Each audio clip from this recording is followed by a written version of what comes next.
30 வருஷமா நான் உங்களுக்கு பூஜை பண்ணிட்டு வரேனே, எனக்கு எந்த விதமான வருமானமும் கிடையாது. ஆனா கள்ள கடத்தல் பண்றவன், கள்ள நோட்டு அடிக்கிறவன் இவெல்லாம் ஓன்று இருக்கானுங்களே, இது என்னங்க நியாயம்? இந்த பார் பூசாரி, உனக்கு பூஜை பண்ண பிடிக்கல, நீயும் போய் கள்ள நோட்டு அடி, கள்ள கடத்தல் பண்ணு. உன்னை எவன் வேண்டான்னு சொன்னான்? எப்ப இதெல்லாம் நீ செய்ய போறேன்னு என்கிட்ட வந்து கேட்ட, உன்னை வேண்டான்னு நான் தடுத்தேன். எனக்கும் பொருளாதாரத்துக்கு என்னையா சம்பந்தம்? உன் பொண்ணு கல்யாணத்துக்கு பணம் வேணும்னா எவனாவது அறிஞ்சவன் தெரிஞ்சவன் சிநேகக்காரனை போய் கேளு. அதை விட்டுட்டு என்கிட்ட வந்த ஆளுதான். நான் என்ன கோயிலுக்கு பின்னால பேங்கா வச்சு நடத்துறேன்?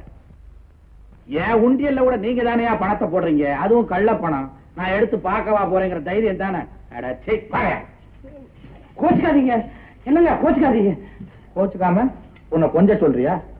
உன் விஷயத்துக்கு அழுகுறதும் இல்லாம ஊர் அக்கப்போருக்கு வந்து அழுகுறிய. அன்னைக்கு என்னடா கிராம்பு எவனோ கடத்தினானா லாரிய மடக்கி புடிச்சிட்டாங்களா, அதுவும் ஓன் திருவிளையாடல்ன்ற. நான் கிராம்பு